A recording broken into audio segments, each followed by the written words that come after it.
suis Laurent Naouri, j'exerce la profession de baryton depuis un peu plus d'une trentaine d'années.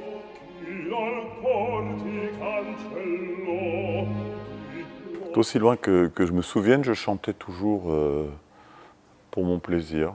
Et puis j'ai rencontré un professeur de musique merveilleux. Cette femme, Annick Chartreux, a été comme un mentor. Je n'ai jamais à cette époque vraiment cru que je ferais mon métier de la carrière de musicien. C'était un rêve.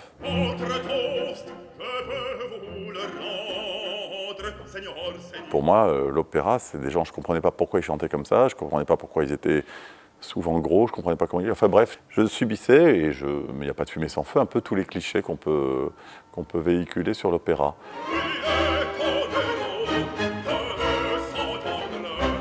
Ma carrière a été jalonnée de plusieurs productions de Péléas et Mélisande, de plusieurs productions des Contes d'Hoffmann, j'en étais ravi. De quelques productions de Falstaff, je souhaitais qu'il y en ait plus. Moi, j'ai toujours été un peu un ascenseur, je me suis baladé entre des rôles de baryton très aigus, des rôles de baroque sur grave. C'est difficile pour moi de savoir qu'est-ce que c'est mon identité vocale, en fait. Il y a des rôles qui m'ont convenu, et puis d'autres que j'ai essayés et qui marchaient moins bien. Mais je pense que les rôles qui m'ont le plus comblé, certainement, c'est Golo et Falstaff. Pour des raisons complètement différentes, j'y ai trouvé des résonances très particulières. Ouais. Si je m'arrêtais à deux, ce serait ça.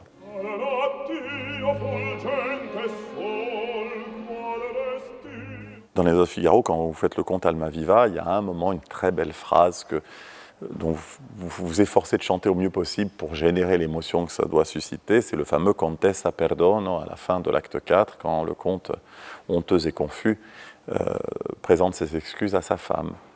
Et c'est vraiment très sensuel, et c'est très simple et très sensuel, et puis après tout le monde chante très doucement, juste avant le final de la fin, alors qu'avant on a fait un peu le bouffon et l'imbécile, et donc le Contessa perdono, ce truc comme ça, et donc à chaque fois on se prépare, enfin mentalement on dit il faut vraiment bien le faire, etc. Et le soir de la première, je fais l'imbécile avant, comme l'histoire l'exige, et puis j'arrive à ce moment-là, je me concentre, je le chante assez bien, j'entends le public qui fait ça m'était jamais arrivé.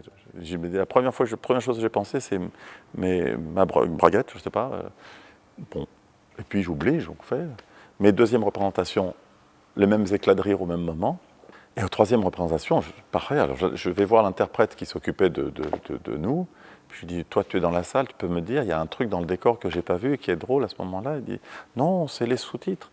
C'est pour le public japonais, un mari qui demande pardon à sa femme, c'est trop drôle. Au Métropolitane, en prenant ma douche, je me suis bouché cette oreille-là. Et donc j'entendais plus que de cette oreille. Et on avait un duo avec dans Cendrillon, avec Isabelle Léonard, et le public était là. Donc moi, j'entendais pas l'orchestre, j'entendais vaguement une espèce de chose comme ça. Puis on se regardait dans les yeux, je te chante, machin, etc. Et à ce moment-là, il y a eu un type dans le public qui a une espèce de syndrome de la tourette. C'est-à-dire pendant le moment le plus tendre de l'opéra, il s'est mis à gueuler des trucs.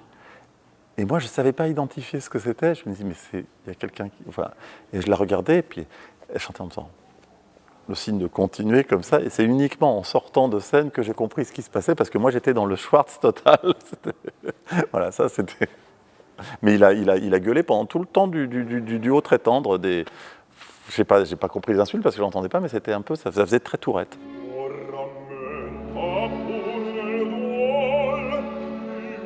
Alors, plat français, j'ai eu une émotion très particulière, très particulière, qui s'est répétée 2 fois, et ça, c'est toujours un test. Si vous avez une première impression, et puis des années après, quand vous regoutez le même plat, ça vous fait exactement la même impression au point de pleurer tellement c'est bon. C'est un plat typique du Jura, qui est le poulet au vin jaune et au morille. Rien que d'y penser. Mon expérience de lecture la plus dense avec un livre français, c'est le seul livre que j'ai lu en une seule fois, de 5h du soir à 2h du matin, je pense, quelque chose comme ça.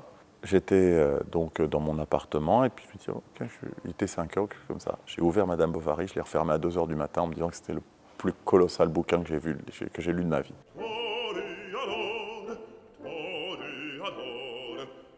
Il y a un film que j'adore de Julien Duvivier avec Louis Jouvet, Michel Simon, qui s'appelle La fin du jour, et qui se passe dans un asile de vieux acteurs. Et c'est une méditation là-dessus absolument fabuleuse, tragique, comique, il y a à peu près tout là-dedans.